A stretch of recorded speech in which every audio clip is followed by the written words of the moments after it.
For more than 15 years, Oklahoma politicians have sold tax cuts, tax credits, and business subsidies as an economic growth strategy.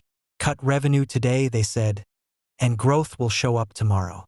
But after all these years, taxpayers have a right to ask a simple question. Where is the broad prosperity Oklahoma families were promised? That should be the basic test for any economic policy. If state government gives up revenue through tax cuts, tax credits, subsidies, or private school credits to promote economic growth, then taxpayers deserve to see the results. Not just claims about growth, not just press releases, real results. This chart shows the first problem. In 2011, Oklahoma's real median household income was about 97% of the national median. By 2024, it had fallen to about 78%.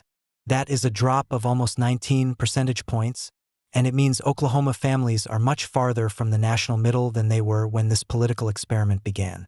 And over the last 5 years, Oklahoma's real median household income grew about 3.2%, compared with about 6.4% nationally.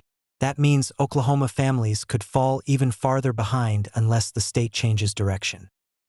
Tax cuts can create some growth. That is not the issue. The real question is whether the growth is large enough to replace the revenue lost and lift families closer to the national middle. Given the results, the answer is no. A tax cut can produce some benefit and still be a bad deal if Oklahoma gives up the public investment needed to build long-term income growth. The education story is one of the clearest examples. This chart tracks Oklahoma's core state aid formula support, adjusted for inflation. After Republicans gained control of both chambers of the legislature, core support fell sharply. Full Republican control began in 2011, but the slide had already started. Even by 2024, the core formula factor was still below the 2008 level after adjusting for inflation. These things matter because schools are not just another line item in the budget. They are workforce infrastructure. If Oklahoma wants higher wages, stronger employers, more skilled workers, better health outcomes, and lower long-term social costs, then weakening the education pipeline to pay for tax cuts, tax credits, and subsidies is not fiscal discipline. It is economic self-sabotage. The results did not stay hidden in spreadsheets. They showed up in classrooms. As emergency teacher certifications rose sharply, Oklahoma's education ranking fell. College readiness also weakened, and the share of high school graduates going on to Oklahoma colleges dropped by about 30%. That does not happen in a healthy education system. It happens when schools struggle to recruit and retain enough fully prepared teachers, and when students have less support to move from high school into college, career tech, apprenticeships, or skilled work. Emergency certifications are not just an education statistic.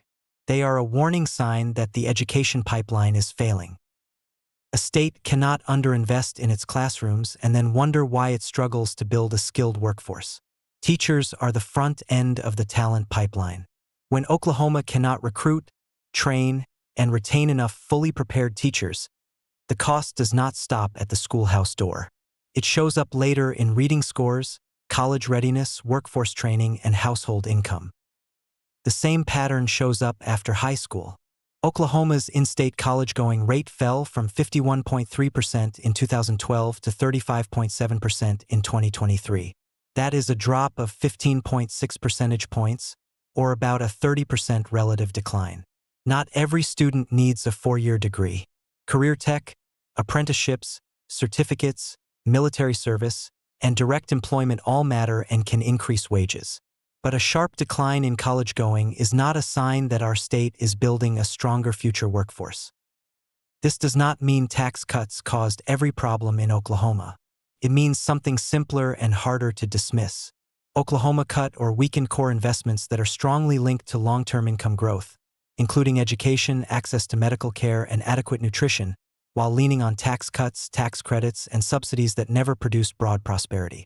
Their go-to economic playbook failed to produce the promised results. A serious economic strategy would start with outcomes. Are household incomes rising faster than the national average? Are teacher shortages shrinking? Are more students reading on grade level? Are more graduates moving into college, career tech, apprenticeships, or skilled work? Are health outcomes improving? Are we reducing childhood hunger? That is what a real economic plan would measure. Oklahoma does not need another tax cut slogan. It needs an economic plan with receipts.